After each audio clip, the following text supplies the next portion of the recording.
நடமாக வந்த கதை என்னாச்சு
அவ்வளவுதான் 15,000 சரியா போச்சு. ஆமா ஒரு ரவுண்டுக்கு 15,000. உண்மையிலேயே மை செட்டு சூப்பர். விமலா உரிமையாளர் எங்க அண்ணன் சார்லஸை மறக்கவே முடியாது. என் தம்பி உட்காந்து ஆப்ரேட் பண்ணும்போது அவரை பார்த்த மாதிரி இருக்கு. ரொம்ப நன்றி தம்பி. இந்த வந்துட்டாப்ல வாப்பா வா வா வா வா. இவங்கெல்லாம் கல்யாணம் பண்ண முடியாது. மதுரை ஊத்து போட்டு எங்கிற கல்யாணம். உண்மையிலே அருமையான கிராமம். வருடந்தோறும் நாங்களும் வந்துகிட்டே இருக்கோம். இங்கே அன்னதானம் நடந்துகிட்டு இருக்கு. உண்மையிலேயே கிழவனி கற்காத்தி கிராமத்தார்களுக்கு முதல் நன்றியை தெரிவித்துக் கொள்கிறேன். தானத்திலே பெரிய தானம் அன்னதானம். வர்ற மக்கள் எல்லாம் பசி இல்லாம நாடகம் பார்க்கணும்னு இந்த கிராம மக்கள் நினைக்கிறாங்க. நீங்க எல்லாருமே நல்லா இருப்பீங்க. எங்க அண்ணனை காணா ஒரு ஆளா மைக்கில் பேசிக்கிட்டு இருந்துச்சுங்க அண்ணே. உண்மையிலேயே சும்மா சொல்லக்கூடாது. எல்லாரும் ஒத்துழைக்கும். ஒரு மரம் தோப்பாகாது. உட்காருப்பா ஆரம்பா. நாடகத்துக்கு வந்திருக்கேன். நான் காது ஊத்துக்கு வந்தேன். பேப்பையமேனே வணக்கம். அதே மாதிரி தண்ணி அடிங்க வேணாம்னு சொல்லலை. கருவல்லாம் போய் படுக்காதீங்க. பப்புள் போய் உரைச்சாக்கு நினச்சி அடிச்சிருக்கேன். ஒரு ஆள் இருந்துச்சு வர்றியா வெள்ளை வெட்டி கட்டிட்டு என்னத்தை சொல்லு. நீங்கள் சொல்லுவியே நாடு இந்த அப்படி இருந்தால் நாடு நல்லா இருக்கும், இந்த இப்படி செஞ்சுருந்தா நல்லா இருக்கும். முதல் டாஜ்மஹால் கடையை என்னைக்கு அடைக்கிறீங்களோ அன்னைக்கு தான் நம்ம நாடே வல்லரசு ஆகும். அது வரைக்கும் எத்தனையோ குடும்பம் இன்னைக்கு தற்கொலை சாகுது இந்த மதுவுனால. உங்கள் என்னப்பா நீ தண்ணி அடிக்கல வந்து சத்தியம் பண்ணு. காளி மேலே சத்தியமா தண்ணி அடித்தா தானே உனக்கு அந்த சுனப்பு கொடுக்கும். நன்றி. கூப்பிட்டா ஜாமி வருமா வருமா? எங்கள் ஆத்தா வருவாளா? கருப்பை வருவானா? அதுலேயே தெரிஞ்சு போகும். நான் கூப்பிட்ற வாட்டில் வரலைன்னா இங்கே ஏதோ இருக்குன்னு. அப்போது இங்கே கவனி. அவனுக்கு என்ன பொம்பளை பிரச்சனையா லைட்டாக எக்கோய் கல்யாணம் பண்ணிட்டீங்களப்பா? அடுத்த வருஷம் ரெட்டை பிள்ளடா. உனக்கு கை தட்டின எங்கள் அண்ணன் தம்பிக்கெல்லாம் ரொம்ப ரொம்ப நன்றி. இன்னும் இந்த பந்தி முடியலையா? நான் தமிழ்நாட்டுக்காரன் மாதிரி ஒரு அறிவாளி உலகத்தில் யாரும் கிடையாது. தும்முன்னு போய் அங்கே இருந்து இந்த துணியெல்லாம் கிழிச்சிட்டு போயிட்டாங்களாப்பா. அதே மாதிரி அன்னதானம் என்ன ஓட்டாலும் இன்னர் வச்சு கொஞ்சம் ஏற்று சப்புன்னு இருக்கு. லேசா கடுகு சேர்த்துக்க லேசா. ஹலோ இன்னர் ஏற்றி விட இது. ஹலோ இன்னும் கொஞ்சம் எதிர்பார்க்குறேன். ஜிங்கா விமலா உண்மையிலே இவ்வளோ வெட்ட வழியை போட்டல இவ்வளோ அழகாக எந்த மைசெட்டை அமைக்க முடியாது. காரணம் நம்ம சாமி கூட இருக்குது. விமலா சூப்பர். வாழ்த்துக்கள் தம்பி. இருண்டுக்கிட்டே இருக்கானே ஏன் அவனுக்கு என்ன பிரச்சனையா? என் தம்பி எப்பயும் சிரிப்பேன். பேரன்பு கொண்ட என் உயிரில் மேலான என் பாச அண்ணன் தம்பிகளே, பசித்தோருக்கு உணவு கொடுத்து வாழக்கூடிய வீர தமிழர்களே, எங்கள் அண்ணன் தம்பிக்கெல்லாம் வணக்கம். அண்ணன் தம்பிகளை உருவாக்குன என் தாய்மார்களுக்கு பூரா 2வது வணக்கத்தான். ஏன் 2வது வணக்கம் சொல்கிறீங்கன்னா அவ்வளோதான் மகிழ்ச்சி. அவ்வளோதான் அவ்வளோதான் உண்மைதான். நீங்கள் இல்லைன்னா நாங்கள் இல்லை. ஏன்னா அதிக கடை வாங்கி வைக்கிறதே நீங்கள் தானே தான். துவைக்கிறதுக்கு மேல் வலிச்சு கொண்டு வந்துட்டிய வாஷிங் மிஷின். அன்றைக்கெல்லாம் ஒரு பொம்பளை எங்கள் வீட்டு பக்கத்தில் வாஷிங் மிஷின் எதை போடுறதுன்னு தெரியாமல் பீட்ரூட்டை போட்டு அரைச்சி புரிஞ்சிய மடுவில் ஊற்றி கண்டாளி முண்டை யார் சொல்கிற. ஆனால் எத்தனை தவறு செஞ்சாலும் புருஷனை பொண்டாட்டி விட்டு கொடுக்காத முருகன் நம்ம நினைக்கிறான். புருஷன் டெய்லி தண்ணியை போட்டுக்கிட்டு வந்து புழக்க போடட்டும். 1 மணிக்கு எழுப்பி ஏய் ஆசாத்தியாப்பா எந்திரிங்க அப்படியே படுத்தா குடல் வெந்துடும். ஆமாம் 5-6 கஞ்சி குடிங்க. அப்புறமா உன்னை புழக்க போடத்தானே செய்வேன். ஆனால் ஆம்பளைகளுக்கும் அறிவு இல்லை. தண்ணி அடிக்கிற ஆளும் முதல்ல சட்டி இட்டு போட்டு போகிறது இல்லையா டாஜ்மஹால் கடையில்? போகும்போது நல்லா போடுற, திருப்பி ஊருக்குள்ளே வரும்போது மக்கா ஓசை கொண்டுட்டு வருவேன், உண்டமாக வருவேன். எவ்வாறு ஃப்ரீயாக வீட்டுக்காரன் எப்படி வர்றேன் பாரு. காலையில் அதில் போதலைஞ்சோடனே கேட்டுக்குருவார் 4 பேர்கிட்ட, ஏன் மச்சான் நேற்று நான் முண்டமாக வந்தேன், அந்த காலத்துக்கிட்ட படுத்து கிடந்தது நான் தானே. அதே மச்சான் எறும்பு கடிச்சு பிடிச்சி வெதறல அப்படின்னு நிறையா. ஒரே ஒரு விஷயம் நான் சொல்கிறேன், நான் இங்கே சேரை போட்டுக்கிட்டு எல்லாத்தையும் பார்த்துக்கிட்டே இருந்தேன். கோயில் அன்னதானம்னா என்னன்னு தெரியாமையே இருந்து சாப்பிட்றேன். கோயில் வந்து லேசு கிடையாது. இந்த சாமி காளியாத்தா, இந்த கருப்பேன், இப்படி சாமியெல்லாம் துடியான சாமி, என்ன சொன்னாலும் கேட்காது. ஆனால் யார் தப்பு பண்ணாலும் ஒரு ஆட்டை ஆட்டிடும், இதே உண்மை. அதுக்கு சில பேர் அங்கிட்டு பார்க்குறேன், தண்ணியை போட்டு தான் கறி சாப்பாடு சாப்பிட போகிறேன். இதை நான் காது ஊற்று விடா அப்படி உணர்ச்சியாக சாப்பிட சொல்ல, அதில் 2 பேர் போட்டு விட்ருவாங்க. அப்படியே சாப்பிட்டா கறி இழுக்காது. ஆளுக்கு நாளை போடுவோம், 1 கிலோ தின்ட்டு குசிட்டு போயிடும். என்னது நாடு, விவசாய நாடு. விவசாயத்தெல்லாம் பார்க்குறீங்களா? அப்போ உங்ககிட்டலாம் எங்கள் அப்பாலாம் உட்காந்துருக்கா இங்கே. வணக்கம்ப்பா. இந்த நரைச்ச மீச பெரியப்பா, வணக்கம் பெரியப்பா. பழைய சீமக்கருவா அடி. அதில் பழைய காலத்துலலாம் சீமக்கரு ஒரு காட்டுக்குள்ளே சுடன்னு கேட்குதுன்னா கிளவியை கொண்டுக்கிட்டு இருக்கான்னு அர்த்தம். கிளவியை துணியை வாயில் அமுக்கி கொண்டுருவாங்க. இப்போ எங்கனையும் போய் யாரும் வப்பாட்டி வைக்க முடியாது, போட்டு விட்டுருவாங்க. புரிஞ்ச வண்டி சிவகங்கையில் கிராஸ் ஆச்சுன்றேன். அப்போ வண்டிலாம் கிடையாதுல்ல, மாட்டு வண்டி கடக்குன்னு போகிறதுக்குள்ளே கல்ச்சனை ஆக்கி விட்டு போயிட்டே இருப்பாங்க. அப்போ எங்கள் ஐயாலாம் பயங்கர மோசம்தான். நிறையா செம்பரியாடு வச்சுருந்தோம் நாங்கள். எங்கெங்கே கடை அமர்த்துறாரோ இங்கே ஒரு கிளையை அமர்த்திடுவார். யாரை பார்த்தாலும் எங்கள் அப்பா முகச்சோடையே இருப்பாங்க. தாஜா இல்லை, அந்த காலத்தில் வேலை இல்லைல்ல, விவசாய வேலை முடிஞ்சவொடனே இதுதானே விவசாயமாக பண்ணியிருக்காங்க. இது தனியாகவே உரம் போடாமல் பண்ணியிருக்காங்க. இவன் நினைக்கிறேன் நம்ம அப்போ பிறக்காமல் போனேன், போக முடியேன். இப்போ பொண்ணு கிடைக்கல, ஆம்பளைகளுக்கெல்லாம் பொண்ணு கிடைக்கல. எங்கே பார்த்தாலும் பொண்ணுக்குத்தே அலைகிறாங்க. ஊருக்கு இப்போ டாட்டாஜியை எடுத்துக்கிட்டு கொலா கட்டி அலைகிறாங்க. இவர் கருப்புசாமி, இவர் பேர். நம்ம ஊரில் எதுவும் பொண்ணு இருக்கிறதா? 2 வளத்தாய் 3 வளத்தாயாக இருந்தாலும் பரவாயில்ல, வாழ்க்கை கொடுக்கணும்ன்ற. ஏன்னா முண்டைக்கு 43 வயசாயிடும். இனிமேல் வருங்காலத்தில் பொண்ணு கிடைக்காது. ஆம்பளைகளுக்கு ஒன்று சொல்கிறேன், மாற்றி குனிஞ்சுக்கங்க. குனிஞ்சு செருப்படுத்த உங்கள் தலையில். இந்த உலகம் அப்படி மாறிக்கிட்டு இருக்கு. அதே மாதிரி எந்த ஒரு விசேஷத்துக்கு போனாலும் அந்த விசேஷம் நடத்தக்கூடியவங்களுக்கு தான் அந்த வலியும் வேதனையும் தெரியும். இந்த கிழவனி கற்காத்தி கிராம பொதுமக்களுக்கு தான் தெரியும். இந்த சாமியை கும்பிட்டு இந்த அன்னதானம் நடத்துகிற வேதனையை இந்த விழா கமிட்டியாளர் பாதம் தொட்டு வணங்குறேன். அதனால எல்லாருமே ஒத்துழைப்பு கொடுக்கணும். இப்போ சிங்கப்பூர்லாம் நான் போனேன், கோயிலில் அன்னதானம் கொடுத்தாங்க. அவ்வளோதான், 10 அடிக்கு ஒரு ஆள் நிற்பேன் டீசெண்டாக. கம்கேர் அப்படின்னு சொன்னால் போவேன், சோறை வாங்குவாங்க, சாப்பிடுவாங்க. சின்ன பிள்ளை கூட குப்பைத்தட்டில் போய் குப்பையை போட்டு அழகாக வச்சுருக்காங்க. நம்ம ஆளுங்க நல்லா சாப்பிட்டுக்கிட்டு பின்னாடி நின்று வேடிக்கை வைப்பேன். அவன் பசியோடு அப்படி சாப்பிடுவேன். இவன் பின்னாடி நின்று சொல்லிக்கிட்டு அது எலும்பா அப்படின்வேன். ஆமாண்ணே எலும்புண்ணே. செவரொட்டி கூட்டெலாம் வச்சுருக்காங்க. இது எதுக்கு எல்லோரும் நினைக்கிறிய? இடம் பிடிக்கிறதுக்காக பின்னாடி ஆள் நிற்கிதுன்னு கிடையாது. உனக்கு வைக்கிற வெஞ்சனம் பூரா வைக்கலைன்னா கொலையாத்துருவேன். அதை பூரா வாட்சி பண்ணுவேன். தக்காளி கூட்டு 1, பீக்கங்காய் 1. தலைமணி உனக்கே பற்றியும் தெரியுமாடா? ஆனால் அதுலேயும் நல்லா சாப்பிட்றாள் பக்கத்தில் போனோம்னா அவ்வளோதான், நம்ம வேட்டிலாம் உருகிடுவாங்க. சில பேர்லாம் பார்த்தா கிடமாடு மாதிரி திம்பேன். ஓன்ட்டு ரசம் மோர் குழம்பு அம்புட்டியும் ஊற்றி அடிச்சுட்டு மறுபடியும் வெளியே இருந்துட்டு மறுபடியும் வருவேன். 2வது வந்தேன் கொலையாத்துவேன். தமிழ்நாட்டுக்காரன் மாதிரி திங்க முடியாது. ஆனால் அன்றைய காலத்தில் சாப்பிட்டாங்க. சாப்பாடு தக்கன வேலை இருந்துச்சு. போய் கிளவியும் பூரா கோமணத்தை கட்டிக்கிட்டு வரப்பு வெட்டி குனிஞ்சு வெட்டிக்கிட்டு இருப்பாரு. கிளவி பின்னாடி அடிச்சுக்கிட்டு இருக்கான்.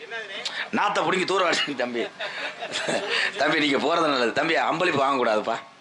விழா கமிட்டி கேட்காம உன்ட கணேஷ் கோயில கூட வாங்க மாட்டேன் போ, எனக்கு காசு வேணாம். ஏன்னா அழகா பொறுமையா எல்லா மக்களையும் அரவணைத்து இந்த கிராமத்தார் 2 கிராமம் சேர்ந்து நடத்திக்கிட்டு இருக்காங்க. அந்த கிராமம் என்ன சொல்லுதோ அதைத்தான் நான் கேட்பேன். உங்கள் அன்பு இருந்தால் போதும். சூப்பர். நான் எத்தனையோ ஊருக்கு போயிருக்கேன். திகுத்துன்னு ஏறுவாங்க, எவனே தெரியாது. திகுத்துன்னு ஏறிட்டு என்கிட்ட வந்து தண்ணியை போடுவேன். எனக்கு தெரியுதா? தெரியலையே. எல்லாம் பார்த்து சொல்லு. தெரியுதா? தெரியல.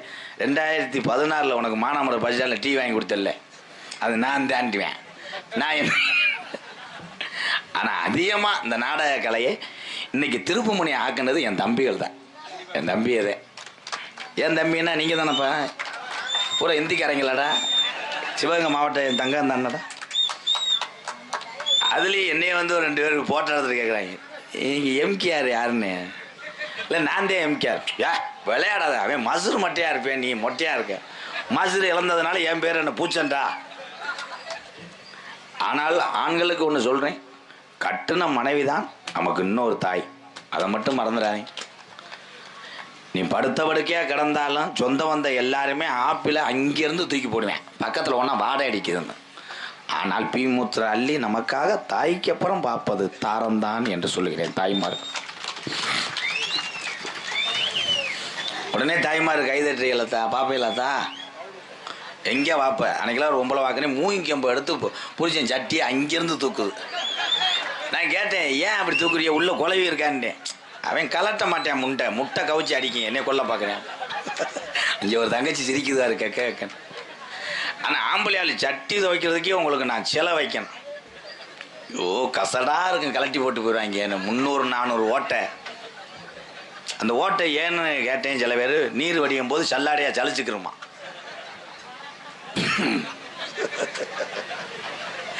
இன்னைக்கு தானப்பா நம்ம எல்லாருமே ஒவ்வொரு பிராண்டாக போடுறோம், அழுத்தாத சட்டி, மயிரை புடுங்காத சட்டி. அந்த காலத்தில் கிளவி சேலை தானே ஐயாவுக்கெல்லாம் சட்டி. அது குளிச்சு விட்டு காய போட்டு போகும், இங்கிட்டு போய் பரட்டுன்னு கிழிச்சு கட்டிட்டு. நான் மேலே கட்டும் போது கூட ஒரு தம்பியை பார்த்தேன், ஒரு பிள்ளை முருகானா இருந்தேன், 1/2 கிலோ உள்ள. அது யாருமே என்ன கேட்டேன். பிள்ளை இன்னைக்கு வளர லட்சணம் அப்படித்தான். காரணம் தாய்மார்கள், நான் ஒன்று சொல்கிறேன், குழந்தை பார்த்தா 2 வயசு வரைக்கும் பால் கொடுக்கணும் தான். அப்போத்தான் அந்த குழந்தை அறிவுள்ள பிள்ளை வீரத்தோடு வளரும். அப்போல்லாம் 10வது படிக்கும்போது கூட ஆத்தாட்ட பால் குடிக்க வருவாங்களாம். அங்கேருந்து ஓடி வர எம்மாண்டு நரம்பு பைய தூக்கி போடணும், ஆத்தா கருவில் விழுந்து ஓடிடுமா. ஓடி அந்த முட்டி தூக்கி போட்டாலும் போடுவாங்க, மற்ற கிட்டமாடு மாதிரி குடிச்சிருக்காங்க. இப்போ பால் இல்லாத காரணம் புரிஞ்சு குடிச்சு போடுறேன். அந்த பிரிச்சுக்குள்ளே இருக்க பாறை புற சுட வச்சு, தம்பி சிறு பிரிஞ்சு போவேன். அதெல்லாம் வேற கிட்ட வச்சேன், சிவசங்கர் அது இல்லைப்பா. அவங்க அந்த பிரிட்சில் கடுக்கு மண்டை அடித்த சரகுக்கு மண்டை. ஆனால் உங்களை வச்சுக்கிட்டு நான் எதுவுமே சொல்ல முடியாது. அப்பெல்லாம் கல்யாணம் பண்ணதெல்லாம் எப்படி, ஒரு கீத்து கொட்டை இருக்கும், ஒரு பாய் தான். அப்போ அந்த பாயை விரித்து வைக்கும்போது அது நமக்கு பயந்து கிடக்கும். பாயை விரித்து அதில் இலையை போட்டு பழுமாறுற முண்டை பயலுக நெஞ்சுக்கு தூக்கி கட்டிடுவாங்க. உள்ளே எதுவுமே போட்டிருக்க மாட்டாங்க. முருகா போட்டு விட்டு குனிஞ்சுக்கிட்டு என்ன வேணும், அங்கிட்டு இருந்து ஒருத்தங்க கேட்டேன் எங்கள் ஊரில், அந்த செவரொட்டி உள்ளே இருக்கிறத வைங்கன்னு. அது அப்புறம் நான் சொன்னேன், செருப்பு அடிச்சு போடுறேன், செவரொட்டி இல்லை அவர் ரொட்டி அப்படின்னு. கிரகம் தொட்டியோ கொத்து கொத்தா அப்படியே பீக்கங்க மாதிரி. அதெல்லாம் அது தொட்டுக்கெல்லாம் நான் சாப்பிட்ருக்கேன். 2-3 கஞ்சி இறங்க. இதுக்கு மேலே காமெடி எவன்டா சொல்கிறேன், உண்மையை தானே சொல்கிறேன். அதுக்குத்தான் இந்த காலத்து ஆளுங்க இதெல்லாம் வரும்தான் டேபிள் போட்டு சோறு வைக்கணும். டேபிள் போட்டு தான் சோறு வைக்கணும். ஏன்னா அப்போ கல்யாணம் பண்ணும்போது யார் மாப்பிள்ளை யார் பொண்ணுன்னு அழகாக கண்டுபிடிச்சிப்பலாம். இப்படி தேங்காய் விளக்கண்ணி வேப்பனையெல்லாம் தேய்ச்சி உட்காந்துருக்கு பொண்ணு. பார்த்தா அதுக்கு குஞ்சை வச்சு சடம்பெல்லாம் கோர்த்து 8 இப்படி கீராடு மாதிரி மசுறு நின்றுச்சுன்னா அதே பொண்ணு. எத்து பல்லோட இருந்தா மாப்பிள்ளை அங்கிட்டு பார்த்தா பிளாக்கில் சரக்கு ஓட்டுற மாதிரி நிற்பேன். அவனுக்கு பார்த்தா போர்வையெல்லாம் போட்டு குத்தி வச்சிருப்பாங்க, துண்டு கிடைக்காது. போர்வையை மடித்து அவர் ஹிட்லர் மீசியை வச்சுருந்தா, அது மலைக்கண்ணு மயனாப்பா.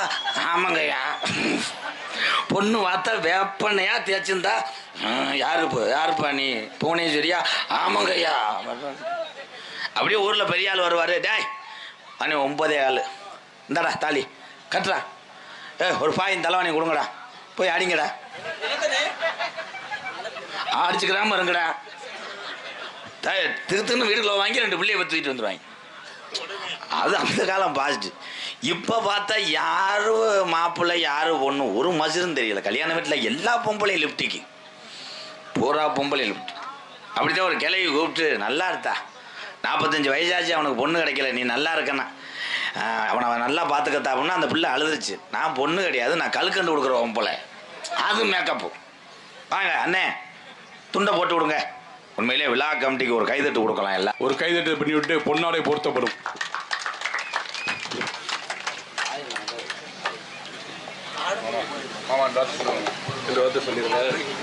மாமா ஒரு 2 வார்த்தை பேசுவார்கள். திருப்பி மாமா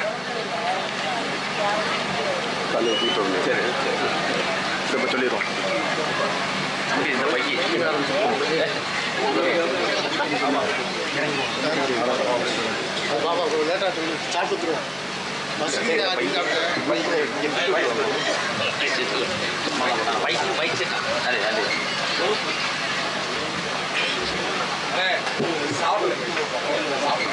சாப்பிடுங்க. முதல் கறி இருக்கான்னு பாருங்க.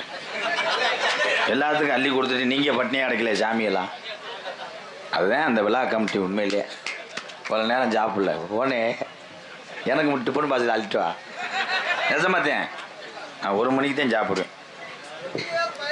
இந்த கிளம்பிட்டான்ல அவன் தான் பழைய கிளம்பிங்க. அந்த சாங்கு பாடுவான். Hello echo. தென்பாண்டி ராமன் நாடு நம்ம தேசப்பிதா அப்துல் கலாம். தென்பாண்டி கீரிப்பிள்ள முண்டை ஐயா வயதான ஆளு.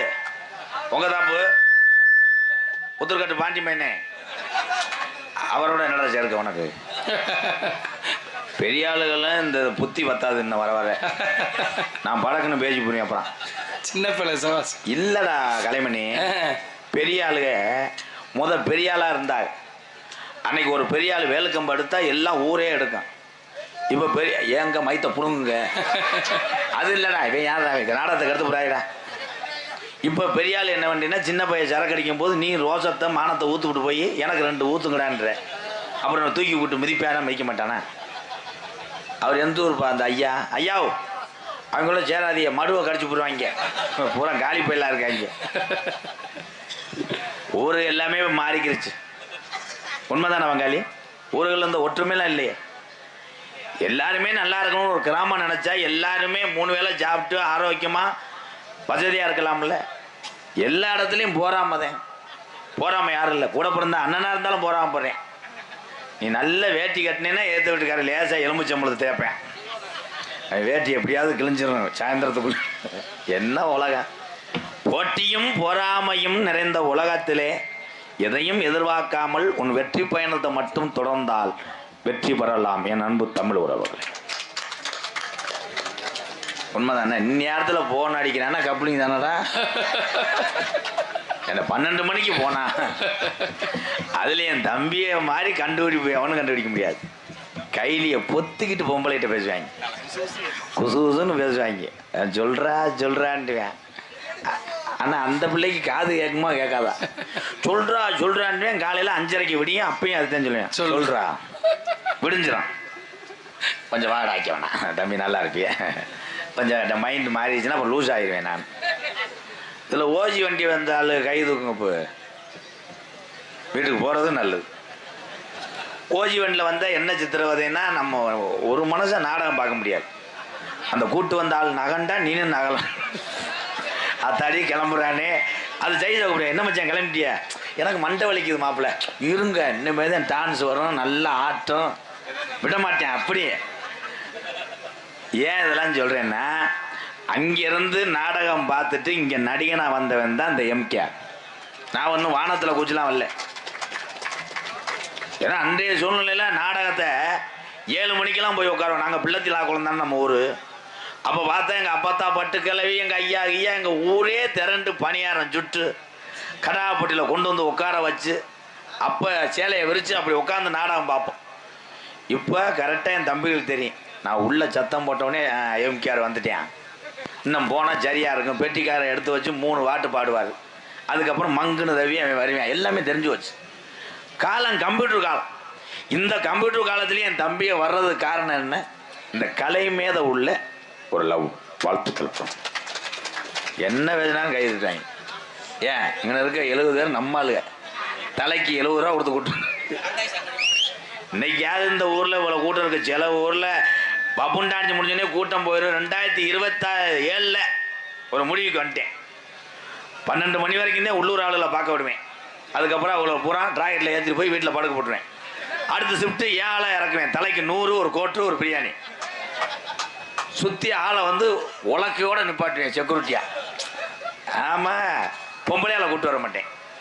ஏன்னு கேளு, திடீர்னு பார்த்தா எங்கள் சின்னத்தா மகளுக்கு பிரசவமாக பிள்ளை பிறண்டு கிடக்கான்னு ஊரையே சாச்சு கொண்டு போயிடும். விடவே மாட்டேன். ஆனால் ஆண்களை விட கலையை வளர்ப்பது பெண்கள் தான், தாய்மார்கள் தான். நீங்க தான் தட்ட மாட்டீங்கல்ல? எப்படி தட்டுவேன்? காலாயில் நகைக்கடை அதிபர் மக தட்ட மாட்டேன். கை தட்டுங்க. 100 நாள் வேலை திட்டம். இந்த 100 நாள் வேலை திட்டத்தினால இந்த தமிழ்நாட்டில் நிறைய குடும்பம் பயன்படுது. வாழ்த்துக்கள் எல்லாத்துக்கும். எங்கே இல்லையே, நீ 100 நாள் வேலைக்கு போறதில்லை. 100 நாள் வேலைக்கு போறதுல பூரம் பாரு, பூரம் பார்த்தா நம்ம காலேஜ் ஸ்டூடெண்ட் மாதிரி. எங்கள் ஊர்லாம் பார்த்தா ஒரு 85 வயசு கிளவியில் நைட்டியை போட்டு போயிருக்கு. நைட்டியை போட்டு போனதுக்கு 5-6 கதம்பத்தை மண்டையில் சொருகி அது போய் புளிய மரத்தை நின்றுக்கிட்டு இருக்கும்போது 2 பேரும் பைக்கில் ஒன்று இளவட்டம் பார்த்தாங்க. செம்ம பிகர்றா வண்டியா. அந்த கிளவிகளுக்கு முன்னாடியே சாகசம் பண்ணியிருக்காங்க. கரு பொருள் கிருன்னு கடைசியில் விழுந்து கிடந்தோடனே ஒடியாந்துருக்கு. என்ன பாண்டிருக்கு அதோட வெட்டி 2 பேரை அவங்க பிகர் நினைச்சு இது பண்ணுவீங்க. ஆனால் அன்றைய காலத்தில் மருத்துவ குணம், மருத்துவம் தெரிஞ்ச கிளவிகளுக்கு தான் அதிகமாக தெரியும். லேசாக வயிறு வலிக்குதுன்னா இங்கே வாடி முண்டை மல்லாக்கப்பாடு அந்த தேங்காய் எண்ணெய் எடு, விளக்கெண்ணெய் எடு, லேசாக தொப்புள்ள அப்படி தடவை கூட சரியாக போயிடும். இன்றைக்கி லேசாக சுருக்குன்னு வலிச்சோடனே அடிச்சிடுறேன். மீனாட்சி போனாத்தையும் சரியாகும். அங்கே மீனாட்சி லேசாக பிள்ளை போட்டு உட்காந்துருவார். எந்த ஊருப்பா நீ? நாங்கள் இந்த மாதிரி சிவகங்கை பக்கம் கலையரில் ஓட்டியா? அப்படியா? என்ன எவ்வளோ ஆகுறியா? எனக்கு மாதம் 1 லட்ச ரூபா வரும். அப்படியா? நான் நரஸ் அவனை கிட்னி முதற்கொண்டு எடுத்து விடு, சுத்தமாக தொலைச்சி விடுவாங்க. ஒன்னே ஒன்று சொல்கிறேன், சின்ன சின்ன விஷயத்துக்கெல்லாம் மருத்துவமனைக்கு போகாதீங்க. அதுவே பெரிய நோயாயிரும். இந்த பெரியவங்கெல்லாம் இங்கே உட்காந்துருக்காங்க இடது பக்கம்லாம், அவங்கெல்லாம் அந்த காலத்தில் மருத்துவமே இல்லையே. அன்றைக்கி வாக்கிங்க போனாங்க. இன்னைக்கு 85 வயசு கிளைய முதற்கொண்டு காரைக்குடி பஜாரில் பார்க்குறேன். அரட்டை அவசரம் போட்டு டிஷர்ட்டை போட்டுக்கிட்டு ஹெட்ஃபோனை போட்டுக்கிட்டு யமுனா நதி கரையோரத்து வாய்க்கும். அன்னைக்கு 10 பேர் நடந்து போவாங்க. இந்த கிராமத்துலேருந்து அங்கிட்டு டவுனுக்கு போகும்போது டீ சாப்பிட்டு வருவான். போகும்போது கேட்பாங்க, அங்கிட்டு வெள்ளாமை எப்படி, இன்னும் எத்தனை தண்ணி தேவைப்படும்? 2 தண்ணியில் நம்ம ஊர் விளைஞ்சி போகும். அங்கிட்டு எங்களுக்கு நீப்பிச்சு போட்டிருக்கான், விளைஞ்சிடும். அங்கே அந்த ஊர் ஜாவியாகத்தான் போகும் போல். அவங்க சரியில்லை, ஆளாளுக்கு நைட்டு விழுந்து பாய்ச்சிடுறாங்க. இதைத்தான் பேச்சா இருந்துச்சு. இப்போ 10 கிளைவன் சேர்ந்தா பேச்சு வித்தியாசமாக இருக்கும். உனக்கு சுகர் எம்பிட்டு? எனக்கு 300, உனக்கு 370, உனக்கு எப்படி 370, உனக்கு 400 தொட்டுறான். போன வாரம் ஏன் வரல? ஒரு கட்டை வரல எடுத்துட்டாங்க. அடுத்த வாரம் எனக்கு முழங்காலோட எடுத்துருவாங்க. அப்புறம் எனக்கு வர்ற வெள்ளிக்கிழமை நீர்மலை எடுத்துருவாங்க. அப்புறம் எனக்கு லேஞ்சு கட்டிட்டாங்க. முடிஞ்சு சொல்லி கூட உட்காந்து பேசக்கூடாது மிஸ்டர் மூஞ்சூர் முண்டை வேப்பைய மேனே.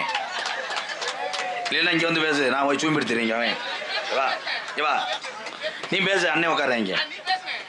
பேசக்கூடாது, ஒரு மதிக்கத்தக்கன்னு ஊறுது. நீ அங்கிட்டு போகிறது நல்லது. விழா கமிட்டி கமான தார் கம்பம் எடுத்துருவாங்க. நல்ல செனக்கூதி மாதிரி உட்காந்து. ஏன் தம்பி தான் சிமன்ராத்திலேருந்து லூசி குடிச்சு வித்துறேன். நீ எதுக்குடா வந்த? பார்க்க வந்த எடுத்து பேசியாடா? என்ன நோனி மேனே மூத்திரம் தெரிச்சு போகணும். ஆனால் என்ன சொன்னாலும் சிரிக்கிறேன் பாரு. அதே என் தம்பி புதுத்த வயலுக்கு பிறந்திருந்தாலும் நானும். ஆனால் என் தம்பியை மாதிரி ஒரு கிருத்திரியம் முடிச்சே உலகத்தில் இல்லை. இப்போதான் என்னை அண்ணேன்ட்டு வாங்க எம்கேரண்ணே உசுறு அப்படின்ட்டு அங்கேருந்து வண்டியில் போகும்போது பாரு இந்த கண்டாலிமையும் ஒரு பப்புன்னு போனதுக்கு மண்டை காயுதுடான்டுவேன். ஆனால் என்னை திட்டுவவர்கள் தான் என்னை இவ்வளோ தூரத்துக்கு வளர்த்து விட்ட சாமி. என்னை திட்டுறாங்களே அவங்க தான் சாமி. நம்மளை வாழ்த்து பேசிக்கிட்டே இருப்பேன், அவன் தான் சீக்கிரம் கழுத்தாக இருப்பேன். உங்கள்கிட்ட நடக்குமே, தினமும் ஒருத்தவங்க தண்ணி வாங்கி கொடு, அப்படியே அழுதுகிட்டே சொல்லுவேன், நீ நல்லா இருக்கணும். என் இடம் பைக்கு போடா மசுரு எதை வேணா எடுத்துக்கடா. எங்கள் அக்கா மூத்தது உனக்கு தான் கட்டி பேர எவன் வந்தாலும் தலை அறுத்தே ஒரு வேண்டுவேன். தெளிஞ்சவனே போய் அப்படி ஒருத்தன் போயிட்டேன். நாளைக்கு காலையில் வாங்க மச்சான், தங்கச்சி 2 இருக்குல்ல, எது பிடிக்குது கையை நீட்டு. எங்கள் அப்பா ஏதாவது சொன்னால் அவனை புலந்துடுறேன். போதையில் பேசினோடனே இவனுக்கு பூரிப்பாயிருச்சு. காலையில் ஒரு ஷேவிங் பண்ணி பழத்தொட்டோட போயிருக்கேன். அவன் அருவாளோட நின்றுருக்கேன். வெட்டாமல் வர மாட்டேன்னு 2 இல்லை. ஒரு கதை சொல்லுவோம்ல, அந்த கதையை சொல்கிறேன். இப்போ பாய் யானை கதை சொல்ல முடியாது பாய். யானைக்கு கப்ளிங்கில் புண்ணு இங்கே வா. டேய் இருக்குடா, நீ பேசாமல் இருந்தால் அண்ணன் சொல்கிறேன். என் செல்லமில்ல, என் தங்கமில்ல, சுச்சு அவன் குஞ்சியை பிடிச்சி ஆட்டி விட்டு போடா. வேணாம் யானை, அது கருங்குளத்து முனி. அப்படியா? சிறுசா இருந்துச்சு. நாடகமா இல்லை பிட்டு படமாடா என் தம்பி. ஆனா என் தம்பியை மாதிரி ஒரு அறிவாளி இல்லை. யானைன்ட்டு என் தம்பி தான். என் தம்பி தான். என்ன சொல்றது? ஏன் சொல்றேன்னா, பிறந்த தாயினுடைய வயிறும் நீங்க வசிக்கிற ஊரும் தான் வேற வேற. ஒரு அண்ணன் தம்பியே தான். அடுத்த பிறவிலாம் நாங்கள்லாம் பிறக்க போறதில்ல. நம்மெல்லாம் இருக்கிற வரைக்கும் என் தம்பியே தான். என் தம்பி விழுந்தா நான் தூக்குவேன், நான் விழுந்தேன் என் தம்பி. அதனாலதான் எல்லாரும் நினைப்பாங்க எம்கேஆர் பெரிய பப்புனா. பெரிய பப்புலாம் கிடையாது. அதிக சொந்தத்தை சம்பாரிச்சவே இந்த எம்கேஆர். எனக்கு அதிக சொந்தம் என் தம்பி, எங்க அண்ணன், எங்க அக்கா, தங்கச்சி, அவ்வளவுதான். ரசிகர்னு சொல்லவே மாட்டேன். என்ன ரசிகர்? நீ ரசிகராக்க உடனே சித்தம் பைங்க பெரிய பைங்க. என்ன கொஞ்சம் அகராதி கூதியா இருப்ப. எத்தனை மாவட்டம் இருந்தாலும் ஒவ்வொரு மாவட்டத்துக்கு ஒரு வீரர் இருக்கு. ஆனா இந்த சிவகங்கை மாவட்டத்துக்கு கொஞ்சம் வீரம் ஒரு படி கூட இருக்கு. ஆன்றே அல்ல, அது சிவகங்கை மாவட்டத்துக்கு கத்தல சட்டி அழுத்திருச்சு. அதை பிறட்டி என் தம்பியே மாதிரி. ஆனா தம்பி, உங்களுக்காக இந்த அண்ணன் சிரிக்க வைக்கிறதுக்காக என்னென்னமோ செஞ்சுட்டேப்பா. அண்ணன் போடாத வேஷம் இல்லடா. இன்னும் ஒன்று உங்களுக்காக அண்ணன் மேடையில முண்டமாதே வரல, அதையும் செஞ்சுறேன். அண்ணனை எரிச்சு விட்டு போங்க போ. உங்களுக்காக நான் தாயாச்சத்து. இப்பதானே அவனை சொன்னேன், நீ மூடு. இப்ப பாரு போற ஓடு வெதர் கிண்ணா கிண்ணான்னு. இப்ப மாப்பிள்ளைய நல்லா கவனிச்சு பாருங்க. பொண்ணு பார்க்க போகும்போதெல்லாம் நீங்க தம்பி அனுபவப்பட்டிருப்பிய. கணேஷ் போல ஓடுவேன், கணேஷ் போல இல்லைன்னா பூலிப்பு போடுவேன், பூலிப்பே இல்லைன்னா கம்பு கூட்டு மசுரை கூட சிரைச்சிக்கிட்டு உள்ள வைப்பேன். அவ்வளோ கிரிமினலாக இருப்பேன். தண்ணி அடிப்பேன், எல்லாம் வளர்க்குறேன். பொண்ணு வீட்டுக்கு போகும்போது மாப்பிள்ளைய பாருங்களே, அவ்வளோ யோக்கிய மாதிரி வருவேன். அப்படி வந்து பொண்ணு வீட்டுக்கார சொல்லுவாங்க, சேரில் உட்கார சொல்லுங்க. இருக்கட்டும் இவன். உடனே பொண்ணோட அம்மா வரோம், இங்கேருந்து பவுண்டா கிண தூக்கிட்டு அப்படி ஊற்றி கொண்டு போக. இந்த கூட ஒரு 4 பேர் மாப்பிள்ளை கூப்பிட்டு போயிருப்பேன். 12 மணி ஆனால் உங்களுக்கு ஆப்பு வாங்கி தந்துடுறேன், எவனும் வாங்கி தரக்கூடாது, என்னை பற்றி உயர்த்தியே பேசுங்க, இல்லை செருப்பு அடிச்சிட்டு வேண்டேன். இவங்க சரக்குக்காக மாப்பிள்ளைய புகழ்ந்து தள்ளுவாங்க. பொண்ணோட அம்மா வந்து கூல்ட்ரிங்க்ஸ் கொடுக்கும். இந்த 4 பேர் தண்ணி அவன் ஒருத்தர் ஆரம்பிப்பேன். ஹலோ, கூல்ட்ரிங்க்ஸு எதுவுமே சாப்பிட மாட்டார், போமா. நோ. மறுபடியும் வந்து காப்பி கொண்டு வருவாங்க. அதில் ஒரு ஆள் இருந்துச்சு, காப்பிலாம் மாப்பிள்ளை தொடவே மாட்டார். மிக்சர் கொண்டுறாங்க, மிக்சர் சேவு எதுவுமே திங்க மாட்டேன். மறுநாள் பார்த்தா 2 கிலோ ஒரு ஆள் கரையில் வச்சு தின்னுட்டு இருப்பேன். இப்படி பொண்ணை கொடுத்துட்டாங்க. பொண்ணு அப்பன்னு அம்மாவும் மாப்பிள்ளை காலில் விழுந்து கதறாங்க. காலில எல்லாம் பொண்ணு அப்பா மாமனார் முத்தம் கொடுக்குறாரு மாப்பிள்ளைய. சாமியா, இப்படி உலகத்துல என் மகளுக்கு மாப்பிள்ளை கிடைக்கும்னா இப்படி ஒரு யோக்கியனா இருக்கியாடா, அவன் குணம் தெரியலையாடா கண்டாளி மேக்கலாம். சரின்னு கல்யாணம் பண்ணி பொண்ணு மாப்பிள்ளை போயிட்டாங்க. ஒரு 5 நாள் கழிச்சு பொண்ணோட அப்பா ஒரு கட்டப்பையை தூக்கிட்டு சிவகங்கையில் வண்டி ஏறி மதுரை பார்க்க போகணும். பாவம், மதுரைக்கு அங்கிட்டு கிராமம். ஒரு ஊரை சொன்னதே நம்மளை இது பண்ணிடுவாங்கல்ல, முட்டைட்டின்னு அடிச்சு விடுறது. அவங்க அம்மா பாவம் கிழிஞ்ச பைய கக்கத்தில் வச்சுட்டு, அப்பா பொண்ணோட அப்பா ஒரு காலில் 7ஆம் நம்பர், ஒரு காலில் 8ஆம் நம்பர் செருப்போம். அவர் எங்கனையே சடங்கு வீட்டில் எடுத்துட்டு பாரு போயிருக்காங்க. மாப்பிள்ளை எப்படி எந்த கட்டவளக்கம் இல்லைன்ட்டாங்க பாரு. அந்த மாப்பிள்ளை நிலைமையை பாரு. ஊருக்கு இறங்கி மெயின்ல இருந்து பிஞ்சக்காட்டில் நடந்து போயிருக்காங்க. அந்த ஊருக்கு வண்டி இல்லையா. போனோடனே அங்கே மாப்பிள்ளை நிறைய போதையில சட்டியோட அறுவாலோட இருக்கியா. மாமனார் இங்கேருந்து பார்த்துருக்கேன், நம்ம மருமே மாதிரி தெரியுது. ஒன்னே தாண்டா தேடிக்கிறது விரட்டி இருக்கேன். மாமியா சேலையெல்லாம் அவுத்து போட்டு ஆவரம் குலையில தட்டிக்கு விட்டு விழுந்து மூக்காந்துட்டு அடிச்சு காலை மாமனார் கிளம்பிட்டாரு. கிழிஞ்ச சட்டி போய் 2 பேரும் ஒரு பஸ் ஸ்டாண்டில் உட்காந்துருக்காங்க. பொண்ணோட அப்பாவும் அம்மாவும். அந்த ஊருக்காரன் வந்திருக்கேன், மாப்பிள்ளோட ஊருக்காரன். எப்படி பிள்ளைய பார்த்துட்டீங்களா? மாப்பிள்ளை எப்படி கொஞ்ச நேரத்தில் என் குதிங்காலில் வெட்ட தெரிஞ்சான்டா. அது நானாவது தப்பிச்சு போனேன், என் பொண்டாட்டியை சிமுண்டு முடியிலே வெட்டி விட்டான். இது ஏன் சொல்றேன், தண்ணி அடிக்கிற ஆளுகள் எல்லாம் கெட்டவர் கிடையாது. எல்லாரும் தண்ணி சாப்பிடுங்கண்ணே, நான் வேணான்னு சொல்லலை, உங்கள் விருப்பம், உங்கள் பர்சனல். ஆனால் பச்சை தண்ணி குடிக்கூடாது. தம்பி எந்திரிச்சு போகிறதும் நல்லது. பச்சை தண்ணி அப்படித்தான் பேசிக்கிட்டு இருந்தேன். தண்ணி குடிக்கக்கூடாது, குடிக்கணும் ஒரு பைய படக்குன்னு இருந்துச்சு. ஏன்னே லிம்கா கூல்ட்ரிங்க்ஸ் சேர்த்துக்கலாமான்ட்டேன். என் தம்பியில்தான் சொல்கிறேன், என் தம்பிகள் எங்கள் அண்ணனை சொல்கிறேன், உங்களை கும்பிட்டு கேட்டுக்கிறேன், குடிக்காததுனால நம்ம சாதிச்சிடலாமாண்ணே? சாதிக்க முடியாது. என் தம்பிகள்லாம் நம்ம குடிக்க குடிக்க அந்த மூளை வேலை செய்யாதுப்பா. அண்ணே அப்படி கேவலப்பட்டவன் தாப்பா.